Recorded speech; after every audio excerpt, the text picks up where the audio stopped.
Hello. We're now at the 27th of September in 1985, and it is the premiere episode of the new Twilight Zone series. These episodes have a slightly different structure than the old ones. The first episode has two different stories in it, Shatterday and some peace and quiet. A little peace and quiet even. And it splits sort of the episode in two with the commercial in between. Has a new spooky intro, no voiceover, just some creepy visuals and some very 80s spooky music. It's not bad.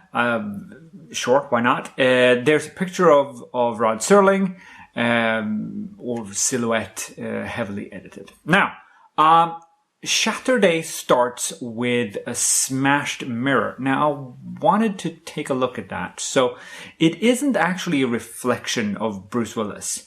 This is a painted mirror. So, because you can tell when it shatters that the image remains on the fragments, not on the position. So if he'd been sitting here, you had a mirror, you smashed the mirror, it would still be reflecting the same thing, but now it breaks apart, like so. And interesting artistic choice. I think you could have done it with a real mirror and just had the reflection, the image break apart as well.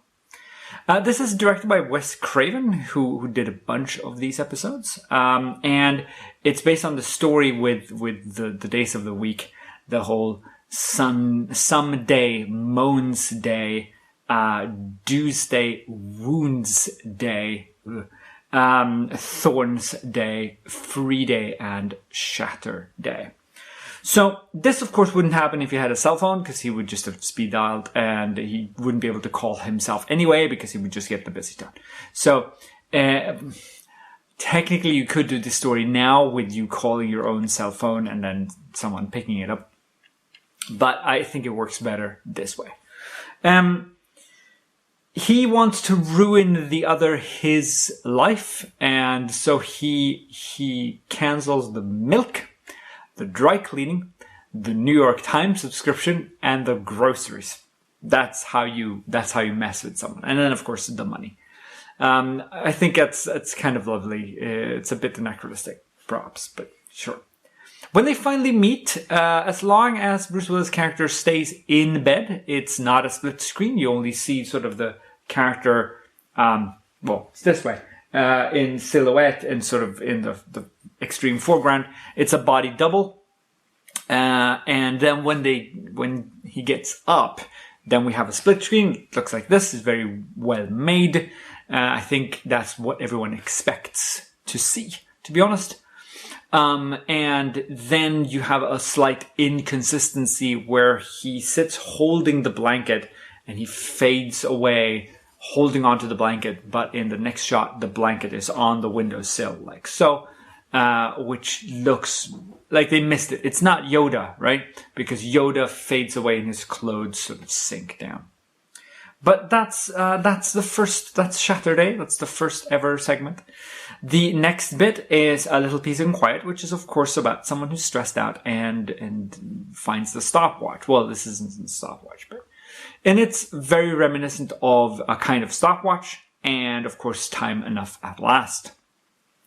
The sort of Cold War fears play into heavily here, and they talk about the nuclear stockpile. This isn't a term that we use that much now, but in the 80s it was absolutely prevalent. This is how you described the amount of nuclear weapons that a nation had, the nuclear stockpile. It's a very scary word. It only features people standing still. There are no visual sort of freezes in this. It's just people standing still, which, if you've seen any of my other commentaries, is something that I really enjoy seeing, especially with such a large cast.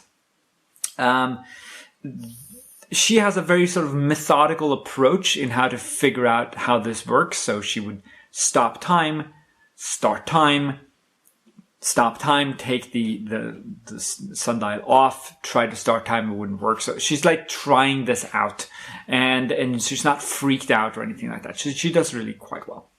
The dog is blinking. Of course, training a dog to just sit that still is remarkable enough, but having it not blink would be, asking too much. There is an interesting special effect in this though, and that's the plastic tie and the juice, which is also plastic, hanging out, and there's some milk spilling. And that's all real plastic object they made to look as though the time was frozen. But it is all people standing still.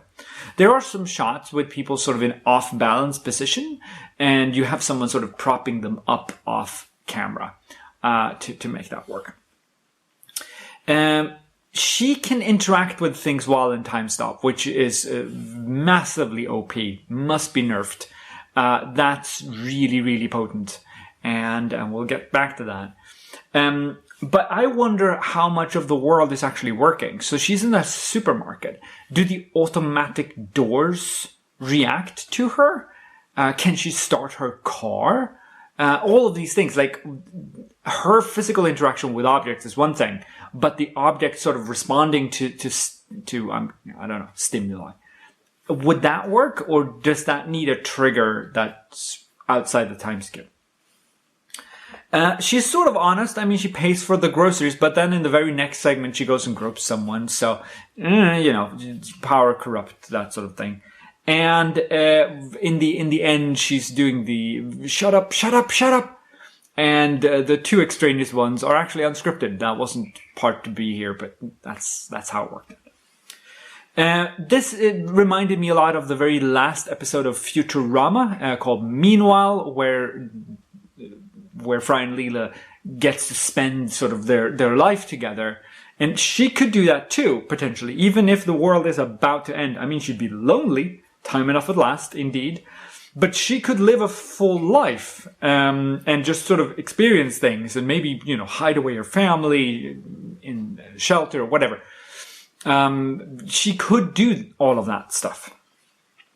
The movie theater is showing Failsafe and Doctor Strangelove, which are both movies about the nuclear apocalypse.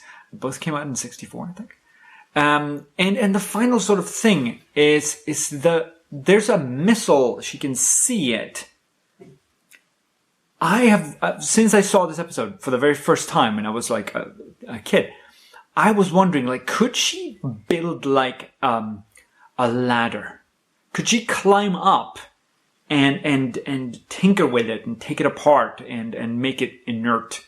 If it can't react to, like, it can't explode by her pulling wires and stuff, she could dismantle the missile. She could go around and do it to everyone. It wouldn't change anything because there would be a nuclear exchange and everyone would be dead. But still, the idea is kind of fascinating.